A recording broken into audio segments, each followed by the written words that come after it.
ಮಂಗಳೂರಿನ ಸಾಹಿತ್ಯ ಕೇಂದ್ರದ ವತಿಯಿಂದ ಪುಸ್ತಕ ಹಬ್ಬ 2026ರನ್ನ ಆಗಸ್ಟ್ 16ರಿಂದ 17ವರೆಗೆ 3 ದಿನಗಳ ಕಾಲ ಸಂಘನಿಕೇತನ ಸಭಾಂಗಣದಲ್ಲಿ ಆಯೋಜಿಸಲಾಗಿದೆ ಎಂದು ಆಯೋಜನಾ ಸಮಿತಿ ಸಂಚಾಲಕ ಲತೀಶ್ ಬಾಕ್ರಬೈಲ ತಿಳಿಸಿದ್ದಾರೆ. ನಗರದ ಪತ್ರಿಕಾ ಭವನದಲ್ಲಿ ನಡೆದ ಪತ್ರಿಕಾಗೋಷ್ಠಿಯಲ್ಲಿ ಮಾತನಾಡಿದ ಇವರು, ಪುಸ್ತಕ ಓದುವಂತಹ ಸಂಸ್ಕೃತಿ ಬೆಳೆಸುವಂತದ್ದು ಹಾಗೂ ಯುವ ಜನರಲ್ಲಿ ಸಾಹಿತ್ಯ ಆಸಕ್ತಿ ಹೆಚ್ಚಿಸುವ ಉದ್ದೇಶದಿಂದ ಕಾರ್ಯಕ್ರಮವನ್ನ ಆಯೋಜಿಸಲಾಗಿದೆ ಎಂದರು.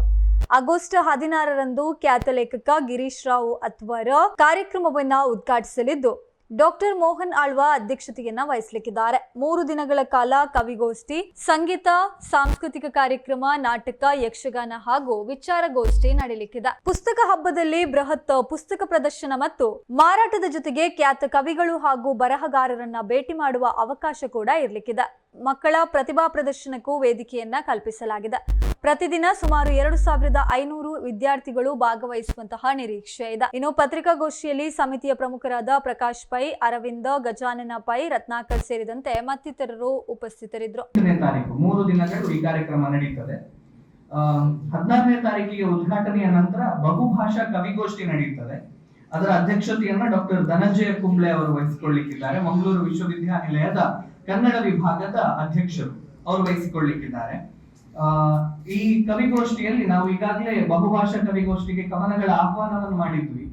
ಅಲ್ಲಿ 100 ಕವನಗಳು ಈಗಾಗಲೇ ನಮಗೆ ವಿವಿಧ ಭಾಷೆಗಳಿಂದ ಬಂದಿದೆ.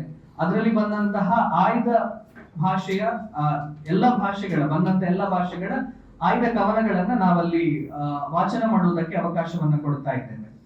ಅದಾದ ನಂತರ ಮಧ್ಯಾಹ್ನ ಮತ್ತು ಅವರ ಬಳಗದಿಂದ ಶಾಸ್ತ್ರೀಯ ಸುಗಮ ಸಂಗೀತ ನಡೀತದೆ. ಅದಾದ ನಂತರ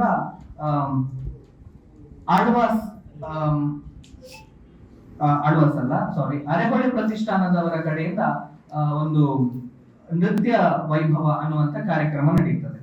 ಅದಾದ ನಂತರ ಸಂಜೆ 5 ಗಂಟೆಗೆ ನಾಟಕ ಪ್ರದರ್ಶನ ಇದೆ. SDM ಉಜಿರೆ ಇಲ್ಲಿನ ರಂಗ ತರಬೇತಿ ಕೇಂದ್ರದ ವಿದ್ಯಾರ್ಥಿಗಳಿಂದ ಬೇಂದ್ರೆ ಅಂದ್ರೆ ಅನ್ನುವಂತಹ ಒಂದು ಸಾಹಿತ್ಯ ಸಂಬಂಧಿತವಾದಂತಹ ಬೇಂದ್ರೆ ಅವರ ಜೀವನ ಆಧಾರಿತವಾದಂತಹ ಒಂದು ಸುಂದರವಾದಂತಹ ನಾಟಕ ಪ್ರಸ್ತುತಿ ಕೂಡ ನಡೆಯಲಿಕ್ಕಿದೆ. 17ನೇ ತಾರೀಕು ಅಂದ್ರೆ 2ನೇ ದಿನ ಕಲಾಭೀತಿ ಯಕ್ಷಗಾನ ತಾಳಮದ್ದಳೆ ನಡೆಯುತ್ತೆ. ಖ್ಯಾತ ಅರ್ಥಧಾರಿಗಳ ಸಮ್ಮುಖದಲ್ಲಿ ಖ್ಯಾತ ಅರ್ಥಧಾರಿಗಳಿಂದ ಯಕ್ಷಗಾನ ತಾಳಮದ್ದಳೆ ಕೂಡ ನಡೀತದೆ.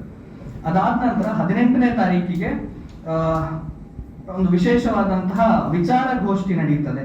ಅದು ಸಾಹಿತ್ಯ ಕಥನ ಅಂತ ನಾವು ಅದಕ್ಕೆ ಹೆಸರು ಕೊಟ್ಟಿದ್ದೇವೆ. ಅದರ ಅಧ್ಯಕ್ಷತೆಯನ್ನ ಡಾಕ್ಟರ್ ಪಾದೇಕಲ್ಲು ವಿಷ್ಣು ಭಟ್ರು ವಹಿಸಿಕೊಳ್ಳಿಕ್ಕಿದ್ದಾರೆ.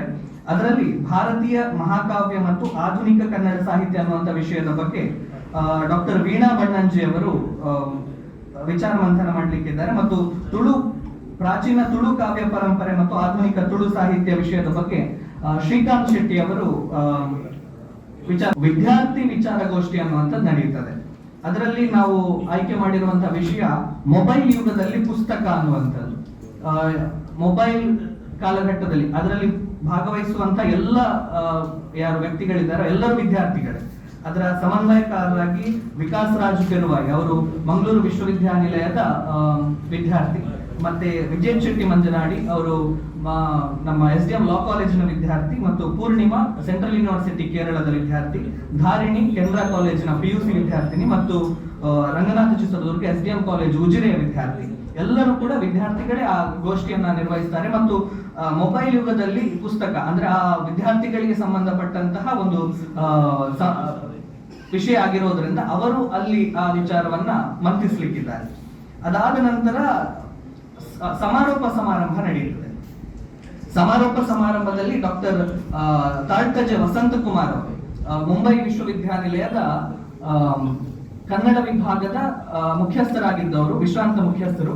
ಅವರು ಇದು ಸಮಾರೋಪ ಸಮಾರಂಭದ ಅಧ್ಯಕ್ಷತೆಯನ್ನು ವಹಿಸ್ತಾರೆ. ಮತ್ತು ಅದರಲ್ಲಿ ಸಮಾರೋಪ ಭಾಷಣವನ್ನು ಮಾಡಲಿಕ್ಕಿರುವವರು ಶ್ರೀಯುತ ಕೃಷ್ಣ ಪ್ರಸಾದ ಬದಿ ಅವರು ರಾಷ್ಟ್ರೀಯ